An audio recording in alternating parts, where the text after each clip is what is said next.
Good morning, ma'am. Good evening, ma'am. Ma'am, good evening. Good evening, sir. Good evening.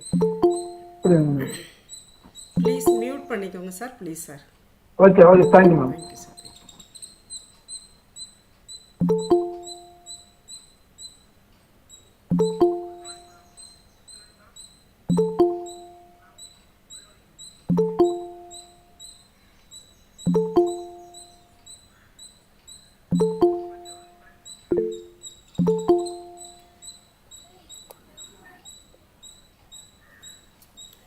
So Ajay, நீங்கள் ஏதோ screen share எடுத்து விட்டுருக்கீங்க பாருங்கள் please.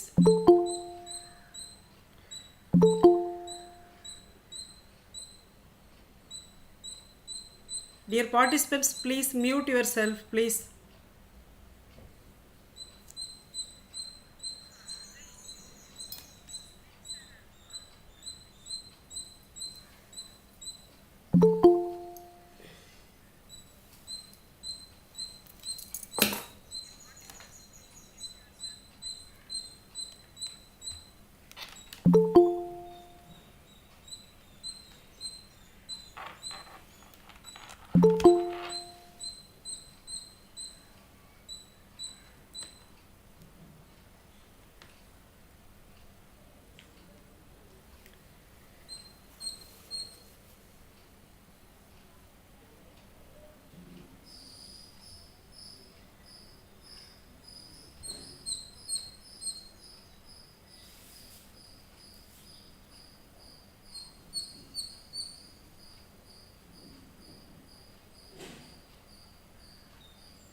Ma'am, ma'am, good evening, ma'am.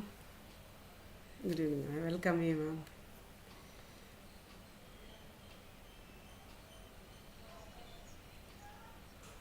Yes, ma'am. Yes, ma'am. Please, ma'am.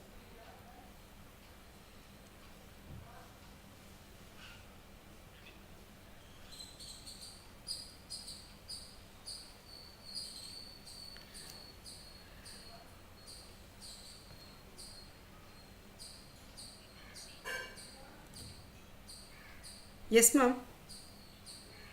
Yes, ma'am. Yes, ma'am.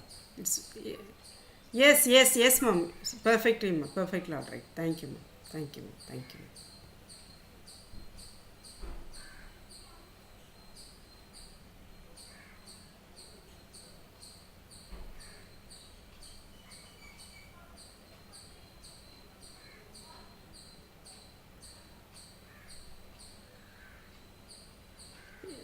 Today,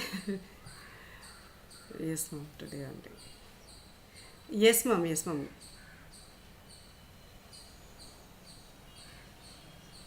No, ma'am. Only online classes, students.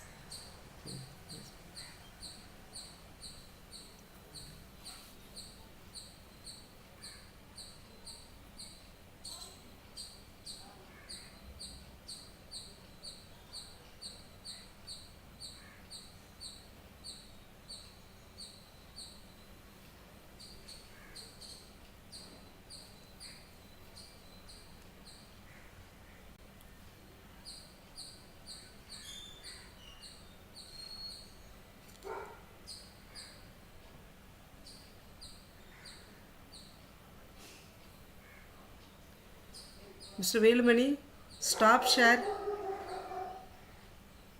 Stop share your screen. Mr. Velumani.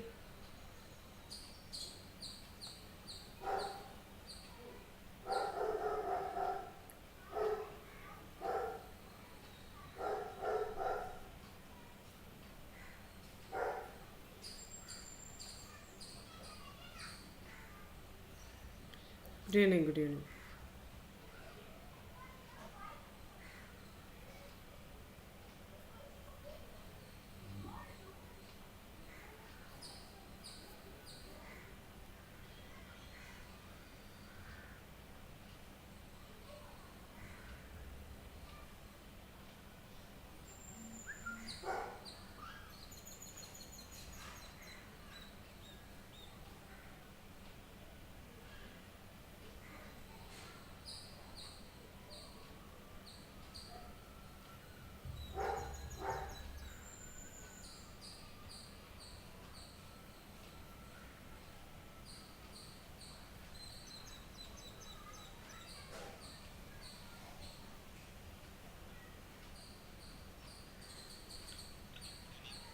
Good evening. Good evening.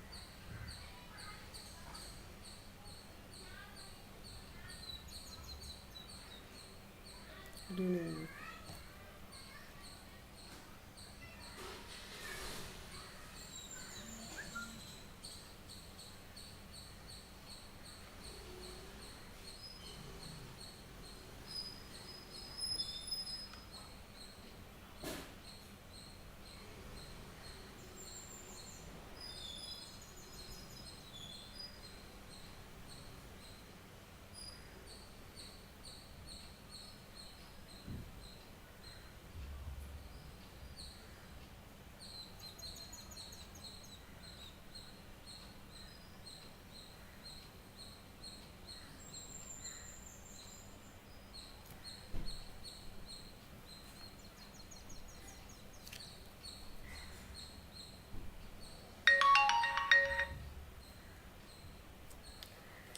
Sir good evening.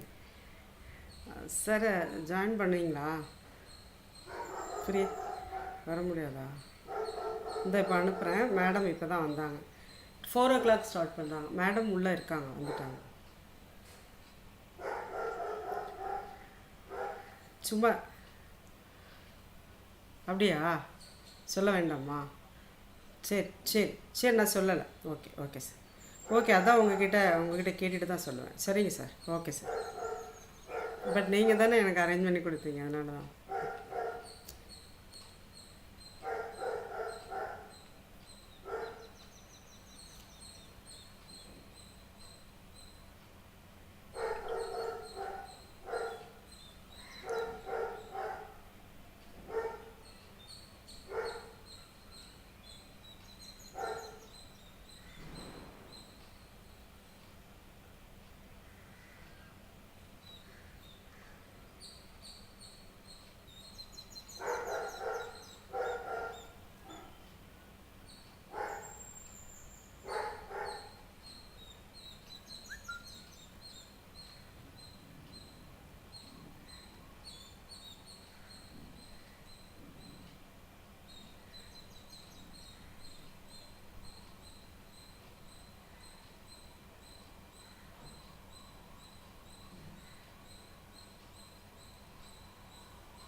Augustine வந்துட்டியா உள்ள?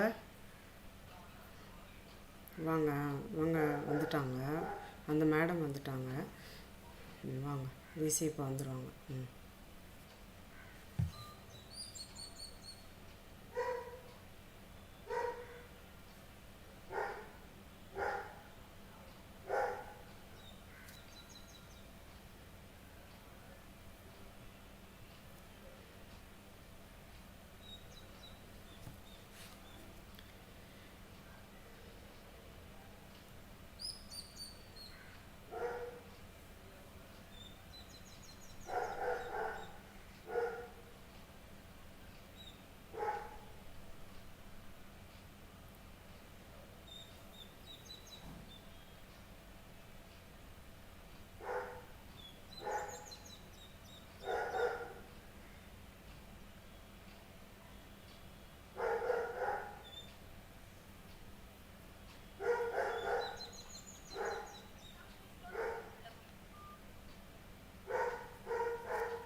Sir, good evening sir.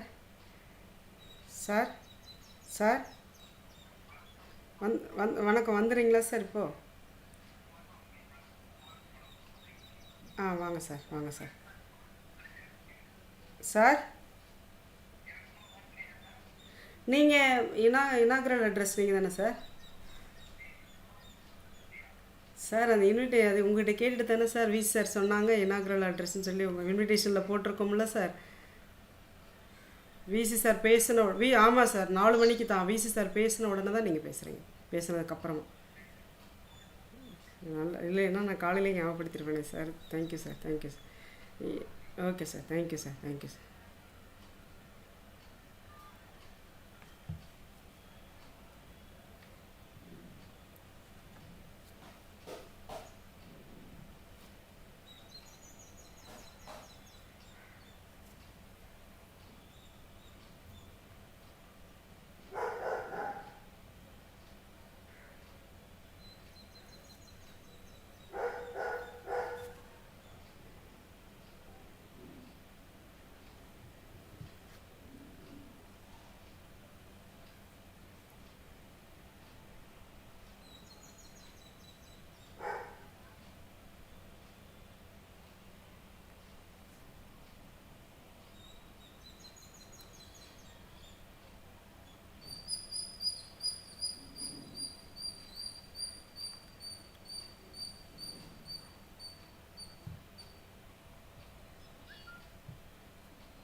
Yes, sir. Good evening, sir.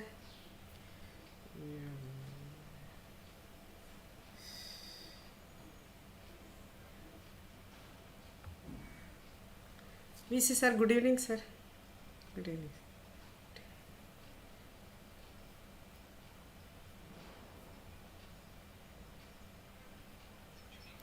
Good evening, sir.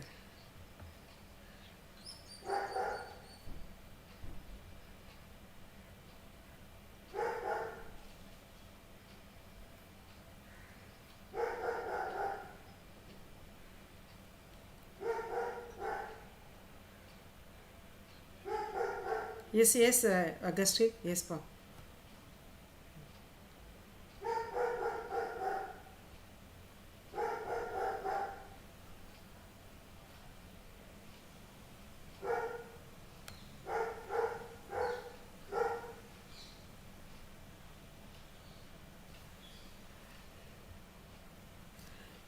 Sir, madam available, sir.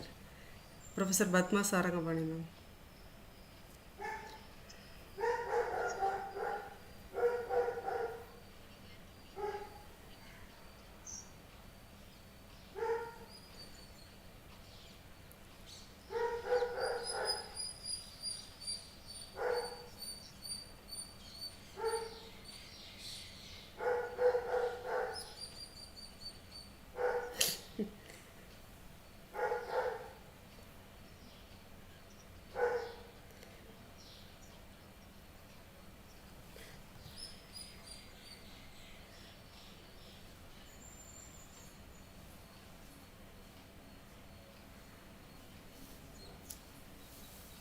Thank you, ma'am. Thank you, ma'am.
Hundred and nine.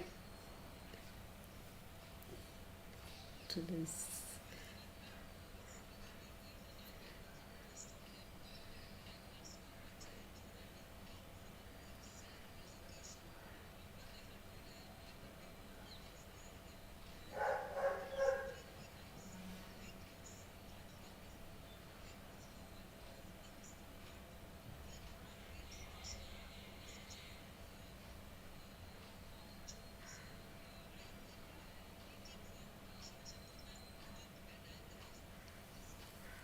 Thank you.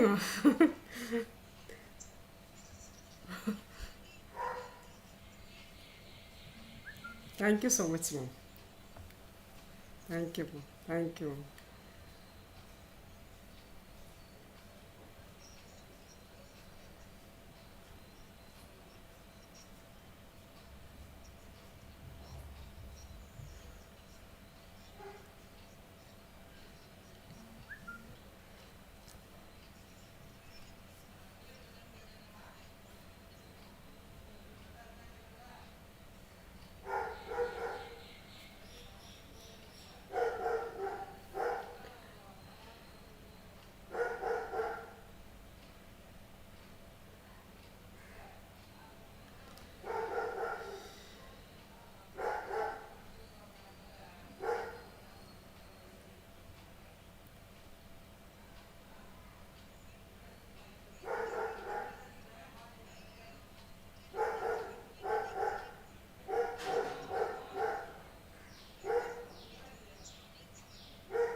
Yes. Sir, sir, we can start, sir? Okay, sir. Yes. Yes, Augustine? Yeah, okay, okay.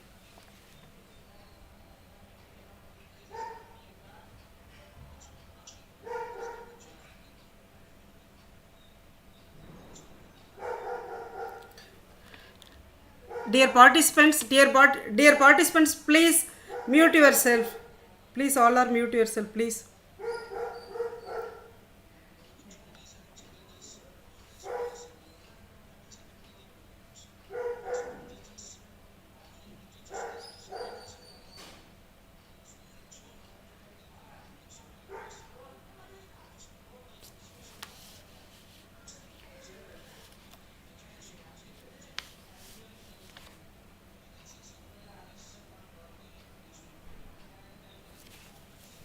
Thank you, Augustine. Very good evening to you all. Very good evening to the most respected Honorable Vice Chancellor, the most respected Registrar, the most respected Dean of Faculty, the most respected today's eminent resource person, Professor Badma M. Sarangabani ma'am, the most respected professors, respected associate professors, assistant professors, and respected non-teaching fraternities, respected organizing members, educators, research scholars, students, and well-wishers, warm welcome to everyone. I take this opportunity to welcome and thank our chief guest and guest of honor, the patron, Honorable Vice Chancellor Professor N. Panjanadam Sir, Tamil Nadu Teachers Education University, Chennai. Every organization must be prepared to abandon everything it does to survive in the future. says Peter F. Drucker. My role as a leader is always to keep my people cheered up, optimistic, and ready to play full out in the face of change and challenge. This is the mantra of our Honorable Vice Chancellor, Professor N. Panjanadam, Tamil Nadu Teachers Education University, Chennai. Sir, your leadership and the guidance is the success of every professors of Tamil Nadu Teachers Education University who take a lot of challenges to bring changes through various conferences and webinars during this pandemic. We are all really thankful to you, sir, for your encouragement, support, motivation, and guidance for making our programs a grand success, for rendering your precious time and blessings us with your esteemed presence. I welcome you, sir. I extend my gratitude to our co-patron, the most respected registrar, Professor V. Balakrishnan, sir, Tamil Nadu Teachers Education University, Chennai. Without your guidance and motivation, these programs would not have been possible, and we shall be eternally grateful to you, sir, for your valuable guidance and support. I welcome you, sir. I feel very honored and extend my warm welcome to the convener, Professor M. Govindan, Controller of Examinations, Dean of Faculty, Head of the Department of Educational Psychology, Tamil Nadu Teachers Education University, Chennai, for his valuable support and helped our team to reach the top and achieve the goal. I welcome you, sir. I feel very honored and extend my warm welcome to Professor S. Mani, Professor and Head, Department of Educational Planning and Administration, Director IQAC, Director Center for National and International Academic Contributions, Tamil Nadu Representative to SRC NCTE, Tamil Nadu Teachers Education University, Chennai. He is very kind and he is an able administrator and a good leader. He is identified for a successful contribution as a good developer of the students. He has a deep knowledge and passion for his subject matter. He has a good personality traits like communication, organization, focus on the students, and a teaching ability. He always encourages minds to think. I welcome you wholeheartedly, sir. It is a great honor and an immense pleasure for me, and I am profusely overjoyed to welcome Professor Padma M. Sarangabani, Professor of Education, Chairperson, Center for Education, Innovation and Action Research, Tata Institute of Social Sciences, B.N. Pirvilla Margaret, Dioner, Mumbai. She is always bold in her thinking and determined in his actions, able to take risk and think creative about the future. She is an able to administrator and a good leader, as setting herself as a perfect example. She is very fond of loving books. She is very kind and very caring person. She likes to comfort in the best of her ability, and she is always super smart woman. She has a good experience and she is an inspiring teacher. She is a great communicator, positive outlook, courageous, humble, and great motivator, dedicated, determined, enthusiastic, and energetic woman. Dear ma'am, I feel very happy for your presence, and on behalf of the organizing team, I welcome you, ma'am, with all my pleasant greetings. I heartily welcome to Dr. B. Subramanian, Assistant Professor, Department of Educational Planning and Administration, TNTU, and Mr. S. Balamurugan, Assistant Professor, Department of Educational Psychology, TNTU. Dr. S. Araki Elizabeth Josephine, Assistant Professor of Biology, SMCE, Chennai. Next, I welcome most respected professors, respected associate professors, respected assistant professors, and respected non-teaching fraternities, PhD scholars, MD students of Tamil Nadu Teachers Education University. I welcome you all. I welcome all the organizing members of this webinar. Dr. Joseph Catherine, Principal, SMCE, Chennai. Dr. K. Mohan, Deputy Registrar, TNTU, Chennai. Mr. K. S. Anbuchelvam, CEO, ExoCharm, Perungudi, Chennai. Mr. R. Tirupati, Black Educational Officer, Arimalam Union, Pudukottai. Dr. K. Ratiswari, Assistant Professor TNTU, Dr. T. Premalata, Assistant Professor Bharatiyar University, Dr. S. Vijayalakshmi, Alumnus TNTU, Mr. S. Arake Sami, PhD Scholar TNTU, Mr. J. T. Augustine Jabakumar, M.Ed Scholar TNTU. Last but not least, I extend our hearty welcome to wonderful participants who have done up in such a great numbers from various states across the country. I most welcome all the participants from different parts of our country. Once again, I welcome one and all. Thank you very much.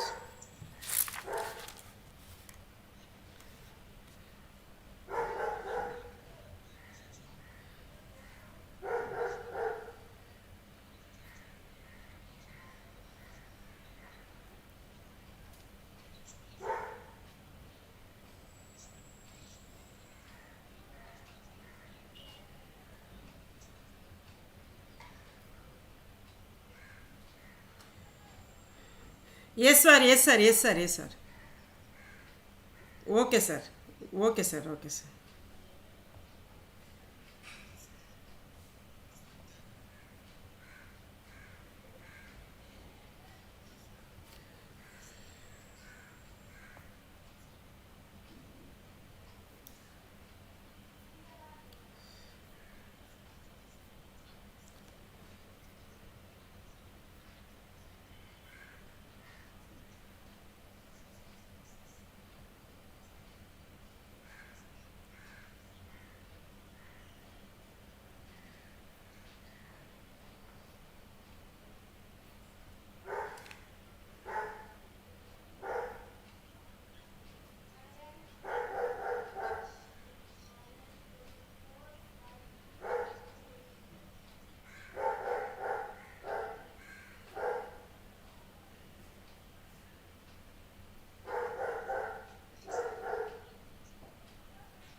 providing quality education, for which national education policy has given lot of provisions. Of course, through organizing these type of programs, we can get enlightened. Repeatedly, we get reinforcement on that. Same NEP program we can attend 100 times unless we get 100% reinforced, so that we go to field and see that we are able to provide good quality education to our own citizens. In that way, I congratulate organizers, Dr. Sivasakti Madam, Dr. Manisar, Dr. Balamurugan, big number, very list of people, Joseph Catherine Madam, Dr. Mohan, many members are there. All of them to that. In Tamil we have a proverb, ஊர் கூடி தேர் இழுப்பது. That means we all should do it together. We all should do it together. Teamwork is always a strength.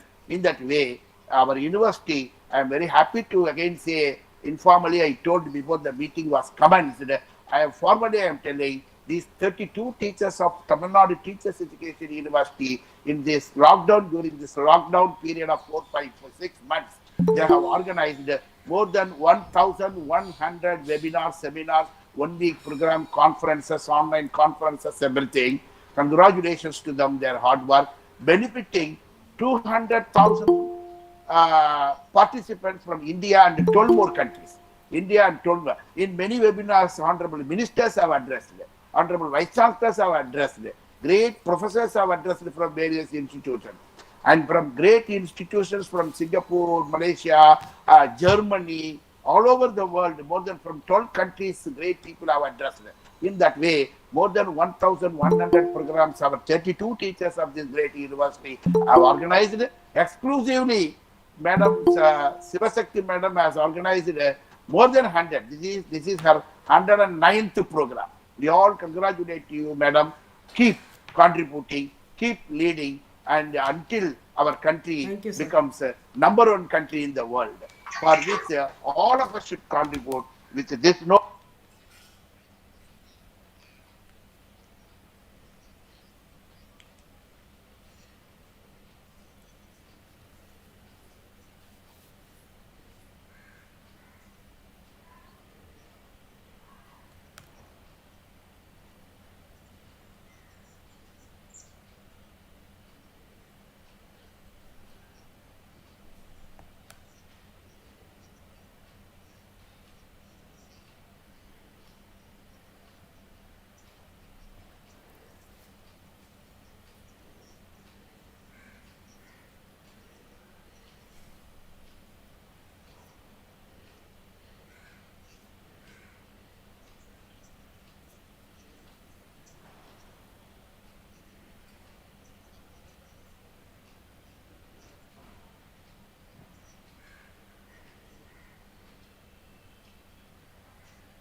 Thank you, sir.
help us in getting ourselves to be promoted in various activities by conducting so many seminars, webinars, and other academic activities for the past more than 1 year, nearly 1 year. Sir, I really feel uh, that you have a very different kind of energy which you are supposed to share to us. We are not able to identify where you are exactly keeping it because we have been very seriously observing, very keenly observing, but we are not able to see the amount of energy that where you are really getting in your body or in your mind or where you are exactly getting it. So I am entirely you have been doing a lot of work for our universities, improvement and development. And as I rightly put it this morning, you are a great taskmaster of making the people to get the things done. What you exactly think in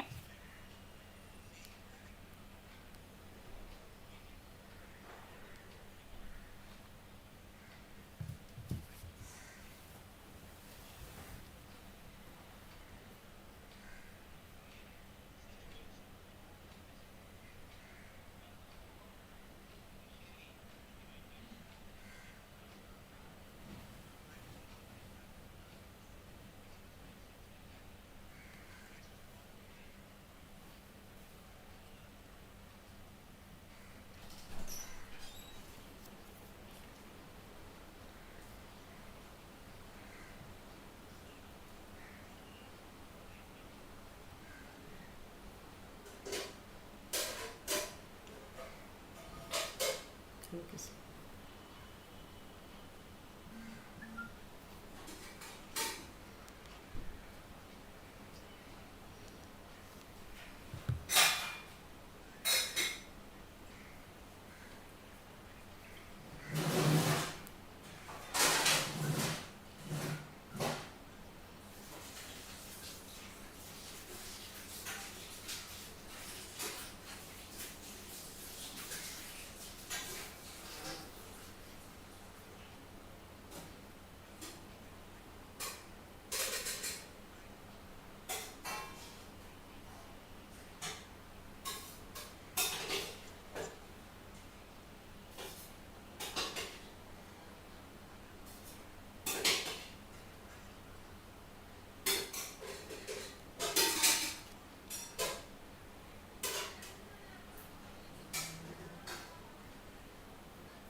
been introduced very recently by the Ministry of Education, Government of India, as a welcome move for the development of our country. And this new education policy is emphasizing on so many aspects. And altogether, if you ask me, let me put it that it is greatly emphasizing on holistic, multidisciplinary education for the future of our nation's stakeholders. There are many important features of the national education policy can be listed out. And let me just point out a few important aspects with regard to the new education policy of 2020. The policy is very much emphasizing on self-reliance of India. The most and first objective of the new education policy is to devise and implement a robust solution to its own problems that are in harmony with the different programs and initiatives of government of India such as Make in India, Skill India, Startup India, and the latest one of Atmanirbhar India, and so on forth. If you look at back these schemes, we will find these schemes were initiated in phased manner since 2014, but with a common goal that is to be promoted in terms of entrepreneurship over job. So, with regard to the most important aspect that is highlighting in the educational policy under section 3, 4, and 7 of school education, along with 10.8 article of National Education Policy document, skill education is given prime importance in schools and in higher education institutions. It is to be induced at school level from preschool to the class 12 and 8th to empower each and every student in vocational skills, at least in one vocational skills. Continuing the same concept at a higher education level to increase the grassroots ratio in higher education, including vocational education from 26.3% to 50% at least by 2035. To implement it, a kind of a regulator body, a national committee for integration of vocational education is being suggested to give an effect to this kind of aspects to be carried out in our country.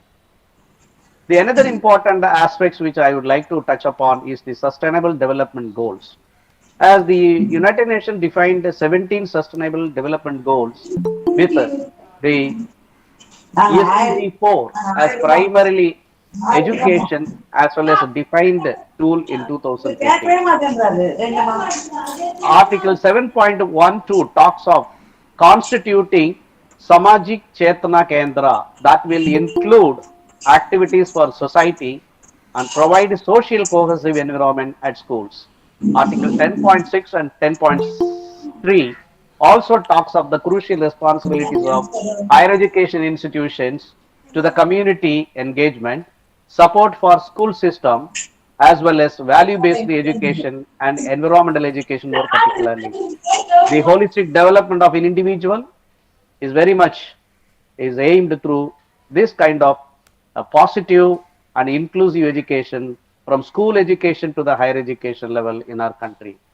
It is further equated to global citizens education, a response to contemporary global challenges, understand global challenges and solve the problems. The intention is to prepare the students think and adopt eco-friendly lifestyles since the primary level of education to higher education.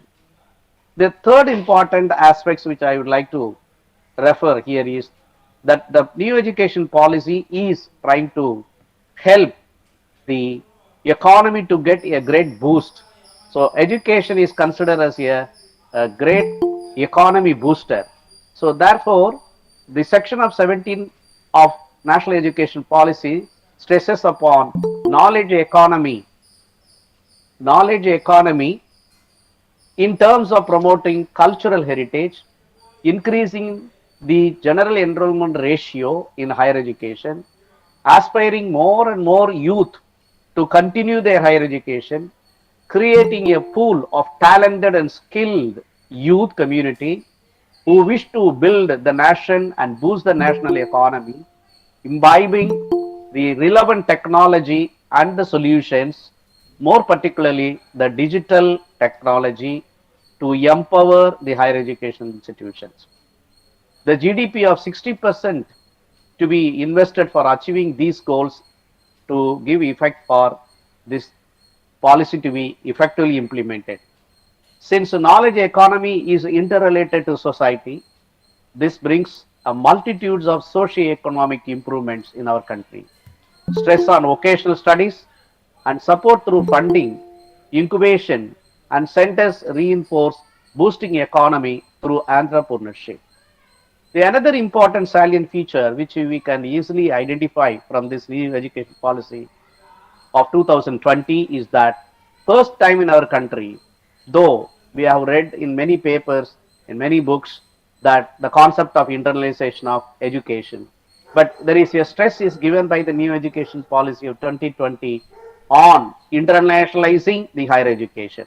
So internationalization of higher education is insisted particularly by this new education policy.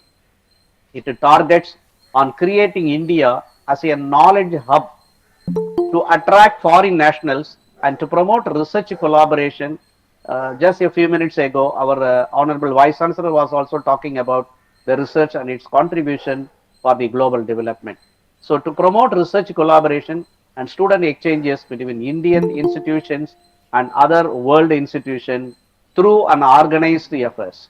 So, it will be a definitely a great boost as well as a boon for international business relations in not only education but in support services and other sectors.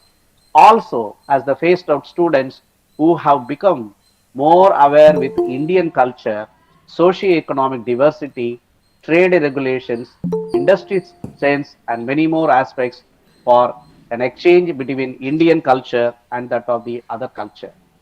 The another important feature which we can come across in the new education policy is making the classroom totally into a different classroom in terms of digitalizing the pedagogy and the classroom. The initiative of Digital India and current crisis of pandemic particularly is really a great witness for this particular effort taken by the government of India in the new education policy. So the initiative of Digital India and current crisis of pandemic has been the motivating behind and need a creation of digital libraries, digital content, digital pedagogy, and digital classroom, online teaching, and online sharing of information and whatnot to different in different languages through this new education policy. Section 23 and 24 of the new education policy throws lights on the integrating technology through a dedicated unit of planning and development of digital infrastructure, digital content, and capacity building of institutions in technology to look after the e-education needs of both school and higher education institutions in our country so that not only the learners are empowered but also the entire country is also empowered by creating empowered generation in our country, and ultimately it causes a new knowledge economy for our nation. To implement this particular aspect, the government of India has planned to institute a regulatory body which is considered to be an autonomous body in the name of the National Education Technology Forum to provide a platform to facilitate decision making on the induction, deployment, and use of technology, as well as other opportunity to consult and share the best practices in digital education. So the another most important aspect which is also to be underlined in the new education policy is that a layered accredited system, a new layered accreditation system for on-campus and for online distance learning infrastructure for quality degree granting institutions and universities, autonomy to faculty and institutes defines in the new education policy for the 21st century of India. The layered accreditation system will certainly differentiate between a degree granting standalone institution and a wholesome university. Affiliation system is also going to be completely revamped, restructured by this new education policy. The affiliation system used to be stopped, and teaching and research forms two major activities in an institution.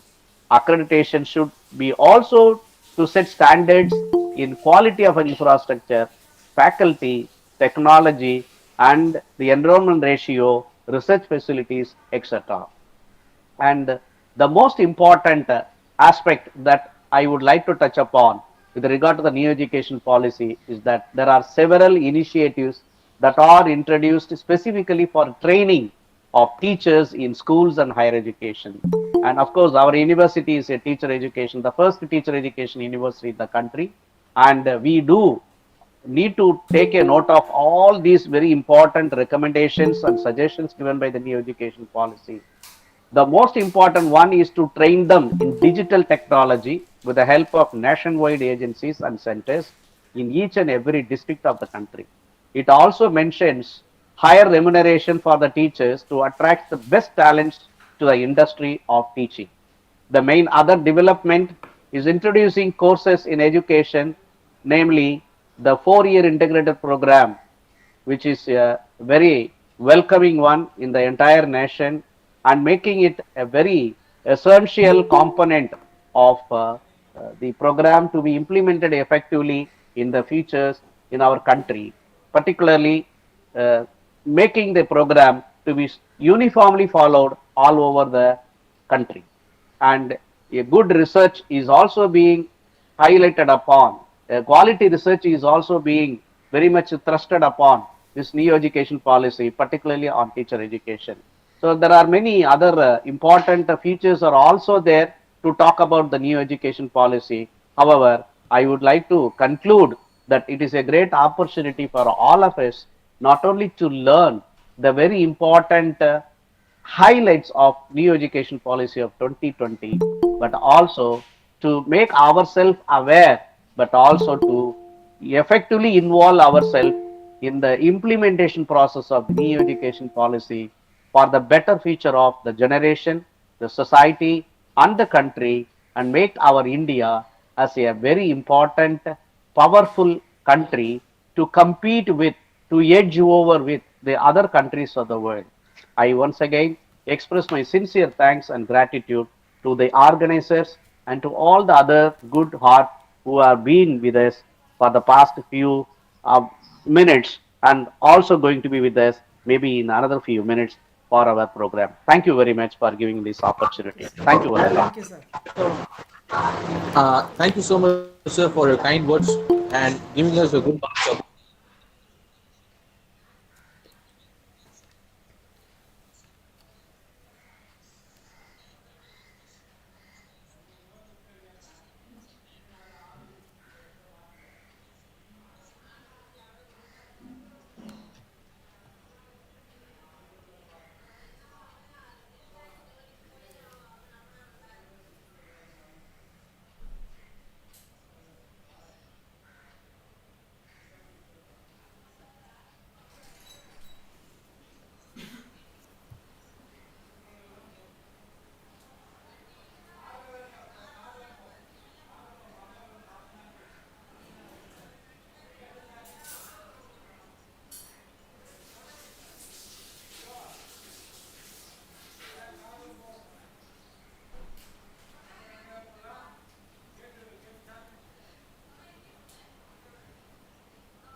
One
hour 1 hour ma'am.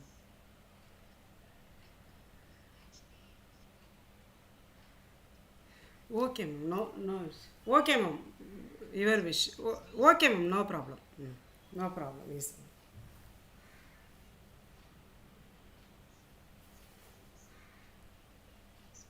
Okay ma'am.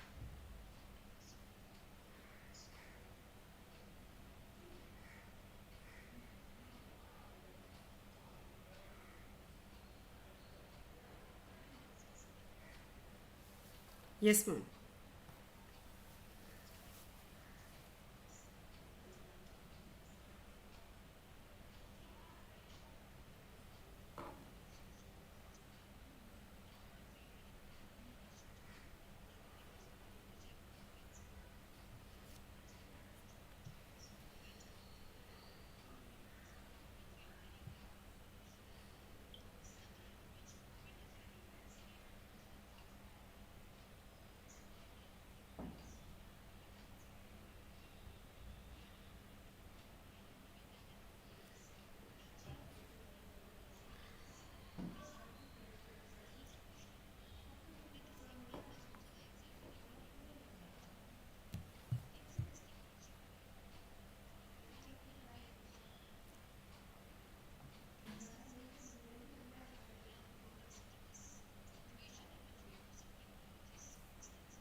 Yes, ma'am. Yes, ma'am. Yes, ma'am.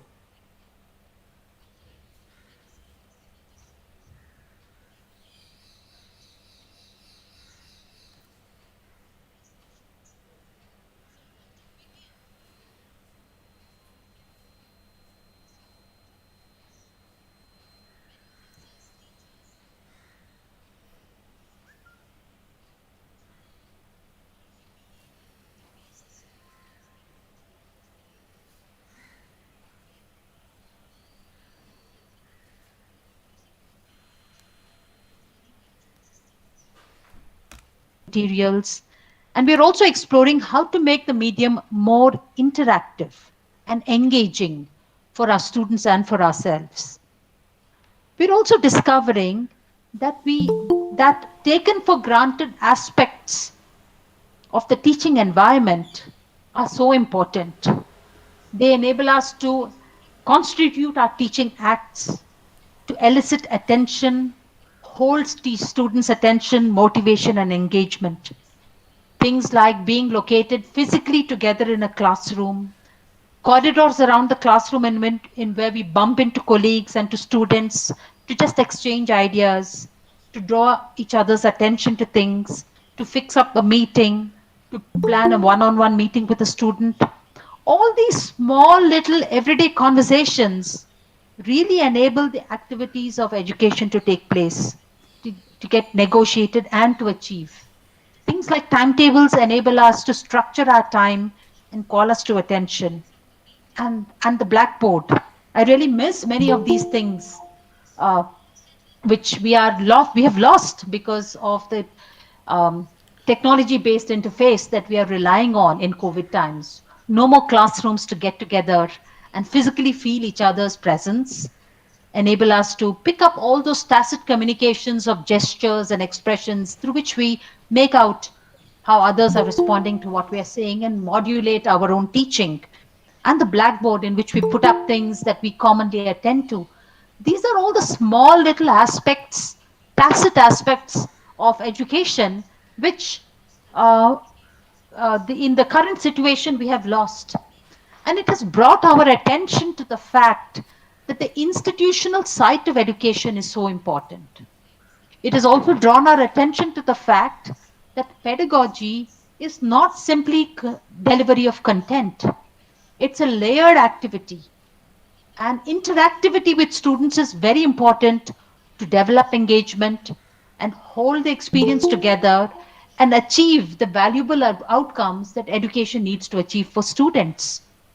It draws our attention to the importance of the person of the teacher and their own preparation and the belongingness of a teacher in a professional community in order to enable us to respond to needs of students. Um, these experiences, most of us are forming in the space of higher education, but you can imagine how much true it is for the space of school education. If anything, the COVID experience has taught us of the centrality of the person of the teacher and the person of the student and the institutional site where teaching and learning takes place. It has made us aware that teaching and learning is much more than content delivery. And this has really emerged very decisively in this COVID period. In fact, in many seminars, I think we've begun to notice that one thing that COVID has communicated to even the general public is that teaching is not an easy task. And the work of a teacher is actually quite complex. Many parents are discovering that the profession of teaching needs to be taken much more seriously than we do as a society. And it has also taught us that as teachers, we need to be adaptive and resourceful in order to be able to respond to unexpected situations that life throws up for ourselves and for our students. So I think, although it has made the work of teaching so much more difficult, it has taught us really what teaching is all about. And it has exposed both the potential and the limits of technology media in the process of teaching and learning. I think one thing I had decisively learned through this experience is that yes, technology can enable us to achieve things, but it can never become a substitute for the face to face interaction that we experience in classroom for holistic education to take place. So with these preliminary remarks about what we have learned from teaching, about the importance of the teaching profession, let me spend a little bit of time on initial pre-service or pre-service teacher education in relation to the national education policy. I want to start by thinking a little bit about how initial teacher education entered into the university in the first place. In fact, this was the section of the NEP that I read first because there are so many aspects in initial teacher education which are crucial for the sector's revival and continued relevance. In fact, I fear if we continue as we're doing today, very soon the sector will become irrelevant to the Indian society. And if we don't take the NEP seriously on the matter of recommendations in initial teacher education, we're really burying ourselves in a grave that has already been dug for teacher education as a professional practice. Let's stand back and reflect on teacher education as a body of knowledge and its presence and growth in the university. Commentators of education as a discipline have noted that education owes its origin and its presence in the university to the activity of teacher preparation. In fact, more specifically, to the activity of secondary teacher education. This became a part of the university at the turn of the last century, that means around 1900s. Really because many educationists felt that secondary school teachers need to be prepared in the university where the subject disciplines are taught. And the proximity to the disciplines of other subjects was regarded as the most important thing for teacher preparation. So you will see that core educational knowledge was not the reason why secondary teacher education became a part of the university. It was really because of the proximity to other disciplines that education entered into the university. So some people, some historians of education remark that education entered into the university where people were not looking and not observant. But having entered into the university, over the last 150 years, a knowledge which is more specifically identifiable as educational knowledge has begun to develop.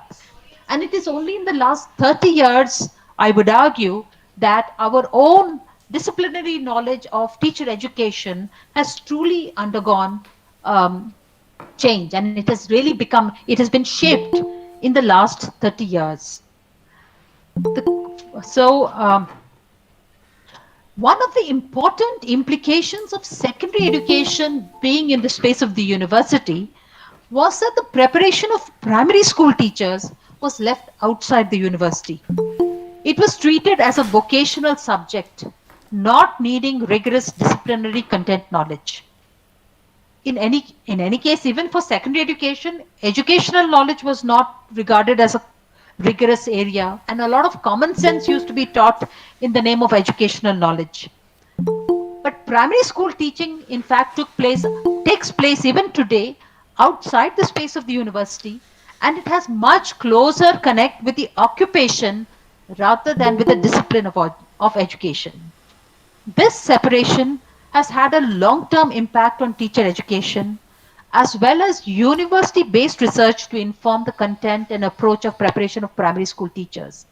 In fact, discussing with Professor Panchanathan just before the session began, I learned that even today in Tamil Nadu, although there is a Tamil Nadu University for Teacher Education, the preparation of primary school teachers and elementary school teachers continues to remain outside even the Tamil Nadu University of Teacher Education, and it remains with the government as the provider of schooling. This separation of primary school teaching from the space of the university being placed in departments of education has had long-term impact on both the knowledge base of primary school teachers as well as the status of the profession itself. To date, in fact, there are only 3 programs that have addressed this structural anomaly. The first is the BLEd program of Delhi University, which is a university-based program for the training of elementary school teachers. The second is special education programs, where really special education teachers are primary school teachers, but they are trained in the space of the university. And the third is the proposal of the NEP for the 4-year integrated teacher education program, which actually is still an idea. It has not yet been implemented anywhere. Yeah. But even, even though there are such few places where this new model has been tried out, the impact of bringing primary school teaching into the space of the university is already noticeable. Already, we can see the benefits of university trained primary school teachers in the development of new textbooks, in their ability to conduct foundational learning and teaching, and graduating with higher education degrees, so they themselves come back to become teacher educators in institutes for the preparation of teachers. So this kind of structural transformation, when we bring primary school teaching training into the space of the university, has very, very important consequences for the profession. Please just give me a minute. Yeah. Yeah. Now,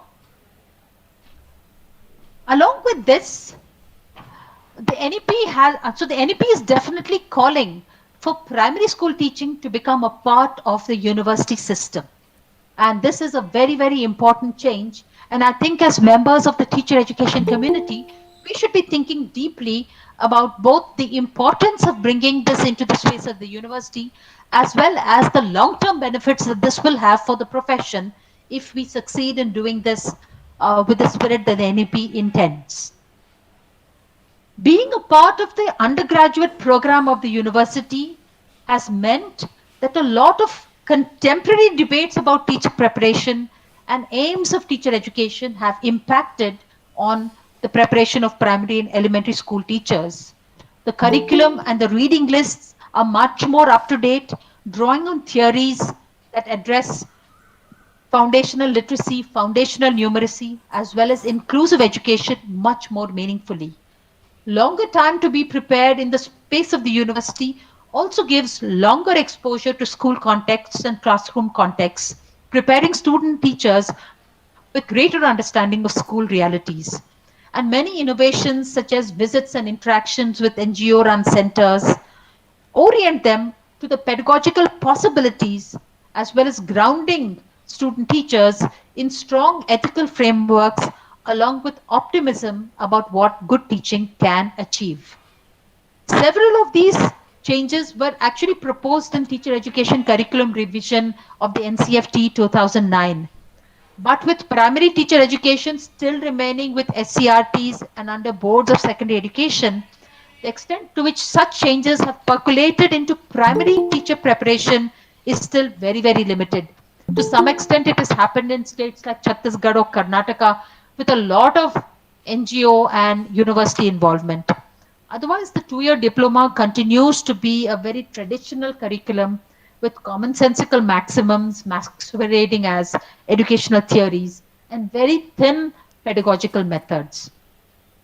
And this is really a limitation of the 2-year model, which is under governments or departments of education and boards of secondary education, instead of elementary teacher education becoming a part of the university. Yeah. It's not surprising, therefore, that even after so many years of 30 years of DPP, even today the NEP is talking about foundational learning, because we've really not achieved a fundamental change in the preparation of primary school teachers to uh, address the issues of emergent literacy and emergent numeracy, which are core considerations and core work of a primary school teacher. Having made this argument, I want to just shift a little bit on this context of higher education and multidisciplinarity and why that is so important in teacher formation. Yeah. You see, the most important thing which is achieved in any teacher education program, along with the acquisition of skills, knowledge, and understanding, is the formation of professional identity. This is very, very core and central work that takes place during initial teacher preparation. And when we take this in the space of the 2-year diploma, this professional identity gets limited to the occupational identity of the school. However, when we shift teacher preparation into the space of the university, the liberal educational idea dominates professional formation.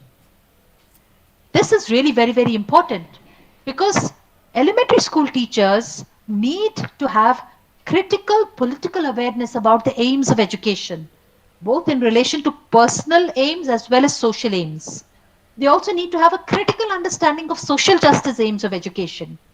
And these are really acquired in undergraduate education, which takes place in the university when students become a part of the larger polity.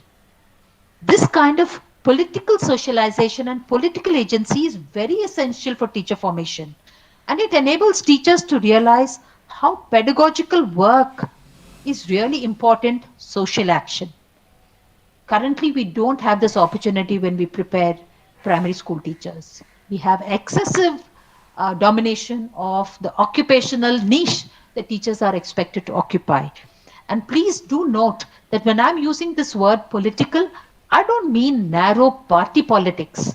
I mean a kind of an awareness of citizenship in a political sense. You know, the way in which the NCF 2005 redefined civics education as political education. In that sense, all of us as Indians need to have critical political awareness about how important teachers' work is for the formation of future citizens. And that is the kind of understanding that elementary school teachers also need. And this kind of understanding best takes place in the space of the university. So I would say that it is not only desirable, but it's also very essential in a democracy to prepare teachers in the space of the university where they understand why education is a fundamental right and why the social justice questions are so important as so part of the social aims of education. And this is really what will make teachers holistic and complete and not just prepare them to fit into little boxes in schools to perform and dance at the wheels of school managements. The NEP is recommending that all teacher education takes place within higher education. This is a structural shift into higher education, and it is crucially important both for the profession as well as for democracy. NEP is also recommending that this education takes place in multidisciplinary environments of the university because it will have implications for the profession as a whole. I know that in the past also many of us have spoken about the 4-year program, and many teacher educators used to argue, you know, that like law has reinvented itself as a profession and its social status has improved by becoming by the launch of these 4-year programs. Same way teacher education will reinvent itself by adopting the 4-year program. I would say that our profession has to do much more than what law was able to do. We have to recognize that the current status of our profession is quite low. The profession of teaching is quite low. And we will have to work on many fronts to achieve an improvement in the status of the profession.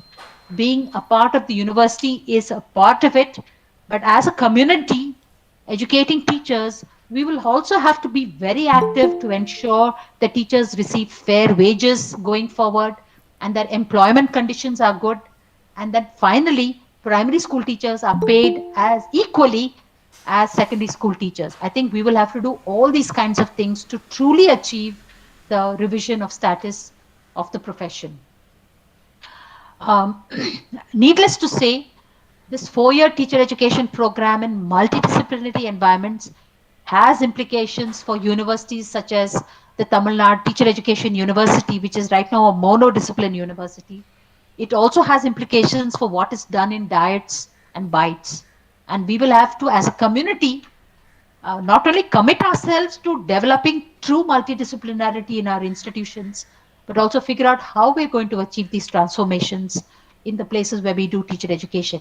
We have to break out of the unidisciplinary silo and confidently integrate with other disciplines for holistic development of our own students. Some of the work that we have been doing at the Tata Institute, you know, towards strengthening of initial teacher education, we've actually recently launched a lot of faculty development for faculty of teacher education institutions. We're working on new materials, new textbooks, and open education resources that can be used. And also, as a response to COVID, we have launched on our own TISEX website curated resources which can be used by teacher educators across the country. These are small steps that we have taken to strengthen initial teacher education. But I think as a community, we will have to do a lot more to achieve this transformation of the profession.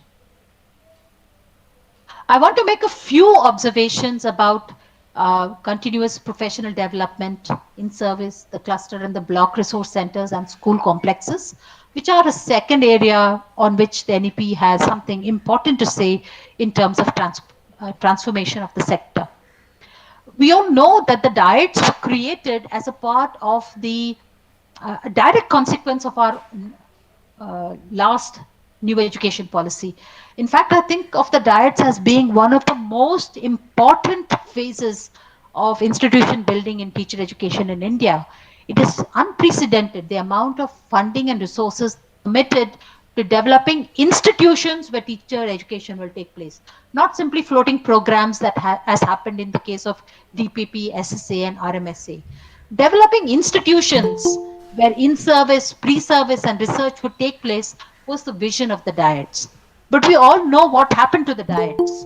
Not only were they neglected systematically when the new centrally sponsored schemes came about, the DPP, the SSA, and the RMSA, but when the block and the cluster resource centers structures were created, the diets were simply left out of all this work.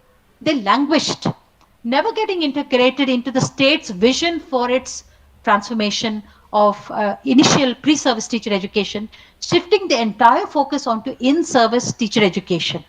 And I think all of us, many of us know the long-term impacts that it has had in terms of neglect of pre-service teacher education.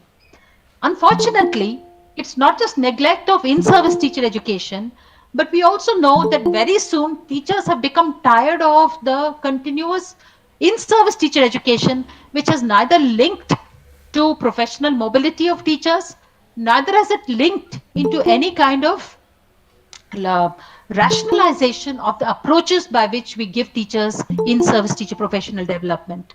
As a sector, in-service teacher professional development has taken a deficit model towards a teacher. That is, whenever we look at the school teacher, we are always thinking, what are the gaps? And how shall we use in-service to fill the gaps? So even today, when technology is being talked about, the only thing that we hear is the teacher doesn't have technology skills, so let us give them technology skills. So this deficit approach to in-service teacher education has really dominated the sector, and in my view, it has done great disservice to the profession of teaching. Teachers, in fact, feel frustrated when all teachers are treated alike, right? From experienced teachers with 20 years of teaching experience to a fresher teacher with 1 year of teaching experience. Everybody is herded into the same in-service teacher education program, going through the same kind of training without recognizing that different teachers at different points in their career trajectories have very different kinds of needs as far as teacher education is concerned. And therefore, we should have a very differentiated approach to how we address teachers in-service teacher education needs. So in other words, the in-service structures of the country really have to grow up. And we have to recognize professional complexity. We have to tie in-service professional development to opportunities of career mobility of teachers and new roles that teachers will occupy. And when we think of technology use, I think it's not simply about addressing gaps in teachers' capacity, but rather we should use technology to build professional communities of practice where teachers as peers can interact with each other and use technology, learn from each other's experience and along with experts on how to use technology meaningfully. So these are some of the things that we should be thinking about as a community in terms of in-service teacher professional development. At my center, you already heard that we have won some accolades, international accolades for our work on use of ICT. In our work with use of ICT, we have focused on building communities of practice using mobile phones. And we ourselves are members of these communities. It's not like we are in some other community as experts and the teachers are some other community and there's a top-down approach of how we give gyan to teachers. No, we have to become members of a community and grow the discourse of a community together. And I think these are some of the important learnings about the nature of professional development that we need to implement in our practice.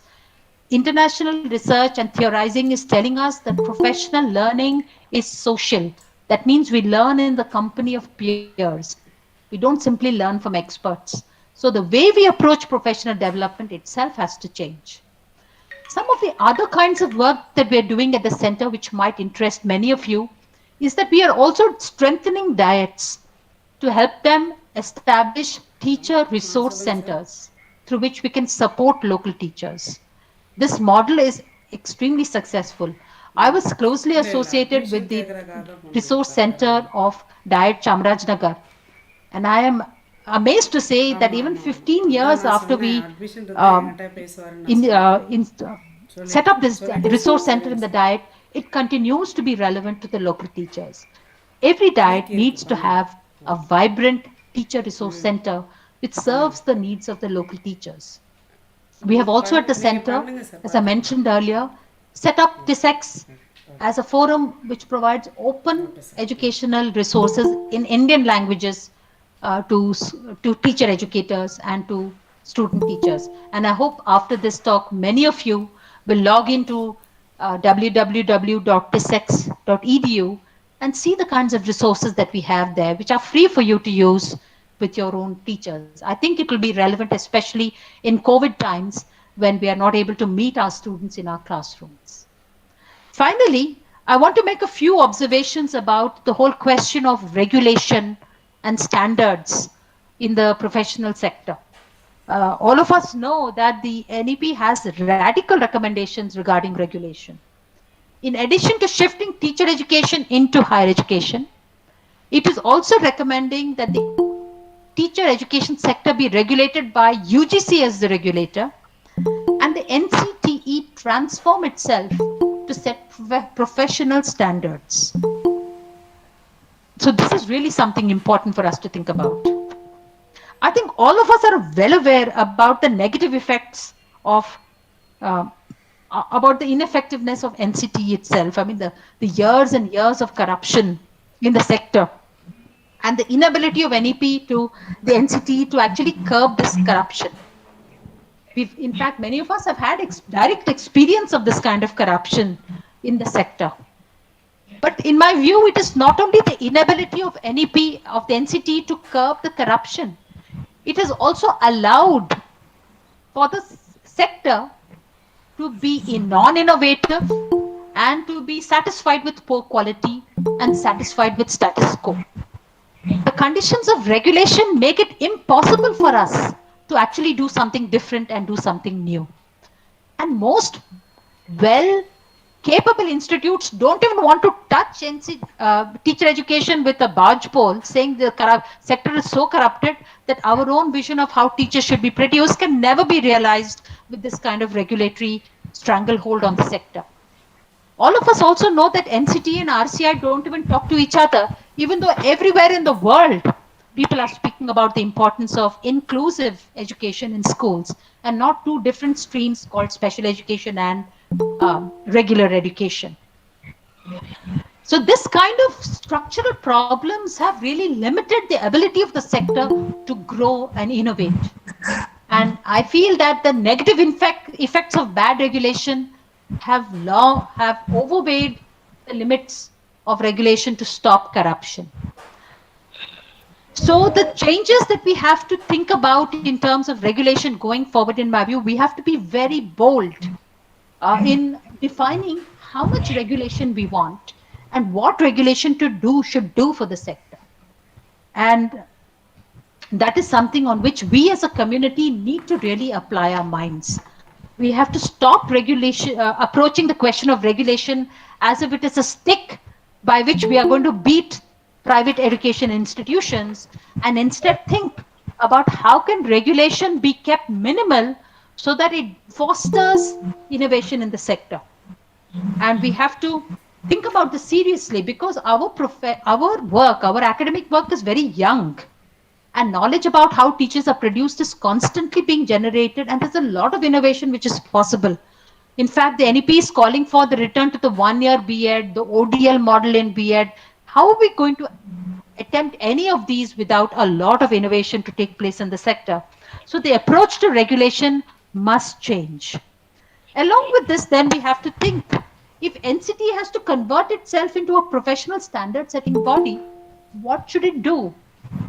And I'm reminded that this raises the fundamental question of what is the profession which needs regulation and standards. Let us remember that the profession is the profession of teaching in school teaching. Teacher education is not a profession. Teacher education is a derivative activity to prepare teachers. So the professional is the teacher and the profession is teaching. And NCT will have to probably be renamed as the National Council for Teachers and Teaching. And it will have to learn how to set standards for teachers and teaching and really stop trying to control teacher education and சுகுணி ஓட்டர் thanks சொல்லும்போது first possibly இந்த even மேடம்னு MED, because if சொல்லிடணும். we stop to think அப்புறமா about it, university ஈஸியாக நம்ம unlike சொல்லலாம். ஏன்னா higher degrees in medicine, MED is not a higher degree in teaching. Very often it is really about teacher education and not about teaching itself. So we really have to rethink fundamentally the whole question of what are the standards to be prepared for and how will they apply, which profession will they apply to. In order to be able to do this, NCT itself will have to be reconstituted. I'm going to call this now the National Council for Teachers and Teaching. We will have to have much more representation from the teaching community itself. We will have to have award-winning teachers, school leaders, teachers from physical education, vocational education, music education, art and craft education. All the kinds of professionals of teaching need to find expression and representation in the National Council on Teachers and Teaching, along with teacher educators. So it cannot be a body primarily about teacher education. It will have to be a body about teachers and teaching. In addition, in my view, the National Council will also have to look at standards for not just teaching and for all these kinds of teachers, music teachers, art teachers. We'll have to have standards for all these kinds of teaching activities. We will also need to have standards for many of the quasi-teaching activities which are becoming important in school. For example, lab attenders, ICT attenders, school counselors, school social workers. These are all the kind of paraprofessionals around the work of teaching, which the NEP itself is calling upon as important members of the school community. So the school community is going to be diverse. It's going to have many more kinds of teachers in it, and it's going to have many more kinds of roles other than teaching, which are going to shape the school as a space which offers very holistic services to students. And the National Council will have to think of this holistic school as a holistic space and develop standards for the entire holistic activities that need to take place in the space of schools. But so there are definite challenges as far as the transformation of the regulatory body is concerned and what it should be doing going forward. We've already begun some work in this direction at the Tata Institute. We've begun a series of roundtables to open up discussion with the professional community to arrive at much more consensus on issues for which we should commonly advocate. And we've also begun work to gather evidence for change, because evidence-based policy is the need of the hour. I want to conclude by just sharing with you some reflections on what we could do together as a professional community. It will be really wonderful if across the country, we at the TISS are able to work with you on questions of how do we strengthen diets and bites with the the innovative 4-year teacher education program. We would be very happy to collaboratively work on finding local models to offer high quality teacher education at the diets and the bites. We would be very happy to work together on faculty-based research, faculty development which is research-based, because many of us would like to do meaningful research and see that as a way of faculty development. And we believe in a research-based approach to faculty development.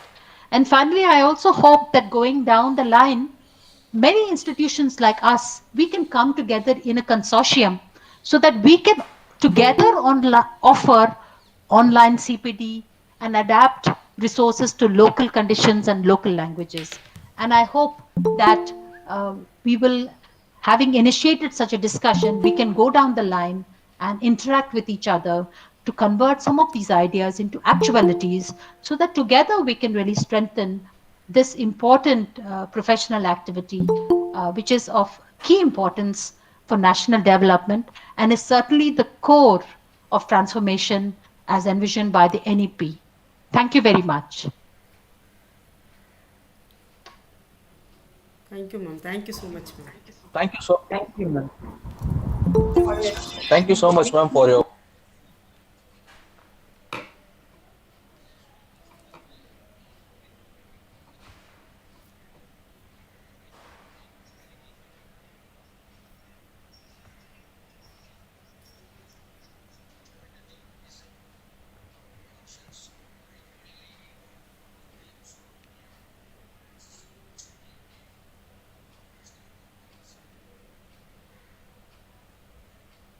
Yes, yes, ma. Yes, sir. Yes, sir.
Thank you.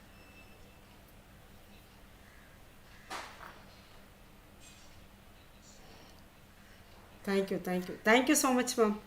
Thank you, ma'am. Thank you so much, ma'am. Thank you, Vice Chancellor, sir. Thank you so much. Thank you, Professor Mani, sir. Thank you. Thank you, all the organizing members. Thank you, all the participants. Happy Deepavali to you all. Thank you. Thank you, sir. Thank you, sir. Thank you, sir.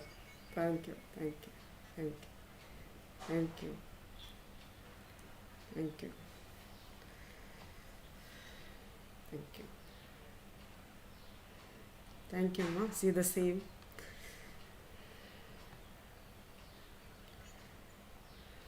Thank you, thank you. Dr. Subramanian sir, feedback from what to Sir, Pradeep sir, how are you, sir? Happy Diwali. Fine, sir, fine. Fine, sir, fine, sir. Thank you. Thank you, sir, thank you. Thank you, sir, thank you, sir.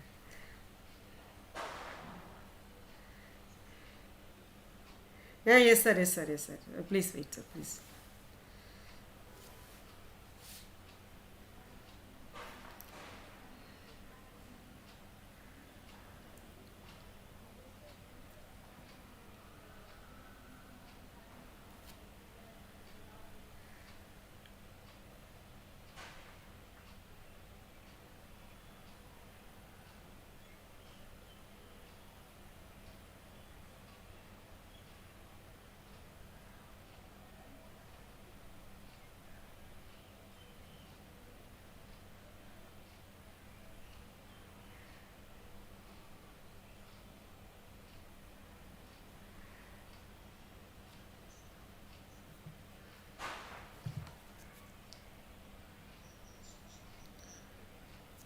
Good evening, good evening.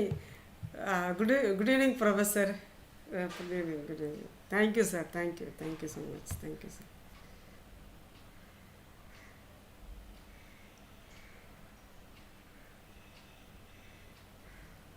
Sir போட்டிங்களா? இல்லை I know அதை, but அவங்க she's left sir, she was left. So இப்போ participants கேட்டுட்ருக்காங்க இப்போது, அதனால தான் அவங்கள போட சொன்னேன். எனக்கு மெயிலேருந்து எடுத்து போடணும். Okay sir. Okay sir. No is.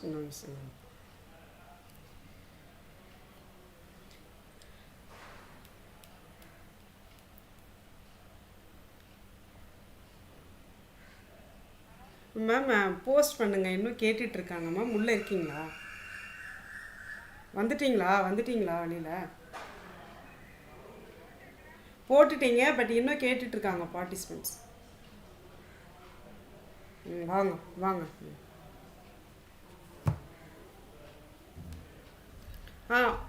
Okay sir. கொஞ்சம் ஒரு 2 minutes போஸ்ட் பண்ணிகிட்ருக்கேன், ஒரு 2-3 தடவை போட்டு விடுங்க. Okay sir. Thank you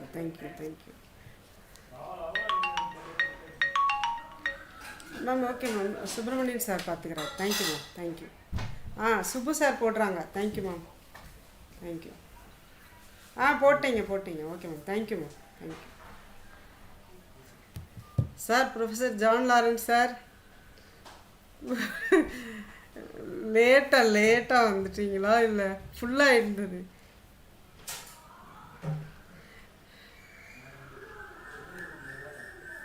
sir? Unmute பண்ணுங்க sir. Professor Lawrence sir, please.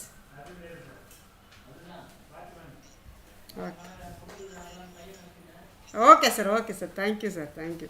Happy Deepavali. Thank you sir. Thank you. Yes sir. Thank you sir.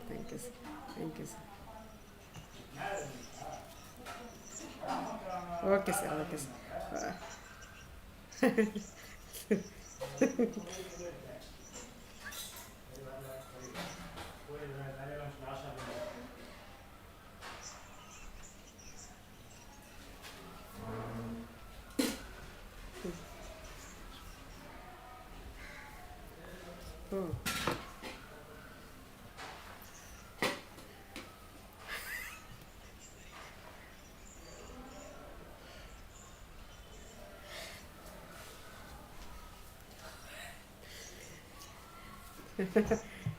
Thank you sir. Thank you thank you sir. Thank you sir. Thank you thank you thank you sir. ஆமாம் ஆமாம் sir, இதில் 250 மட்டும்தான் எலிஜிபிள் இல்லையா, அதனால் அதில் ஒரு 200. Okay sir. Thank you sir. Thank you sir. Thank you. நீங்கள் ஒரு நாள் பண்ணுங்கள் NEP. ஓ ஓகே, நான் ஃபோன் பண்ணுறேன், அப்போ கேட்கும். Okay. Okay sir. Okay, thank you sir. Thank you sir. Thank you sir. Thank you sir.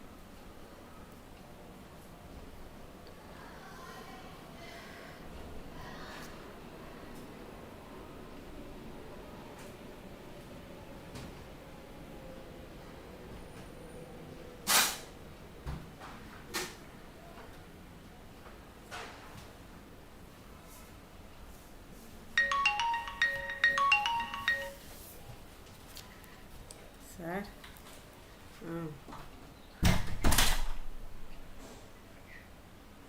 அப்படியா சார், இப்போ கேட்குதுங்களா சார்?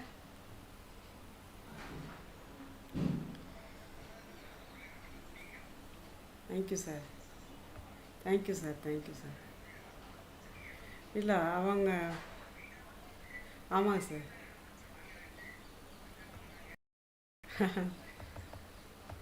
ஆமாம் சார். பண்ண மாட்டேன். ஆமாங்க சார். அவங்க அங்கே உள்ளவங்க தான் சார் மேடம் இன்ட்ரடியூஸ் பண்ணாங்க சார்.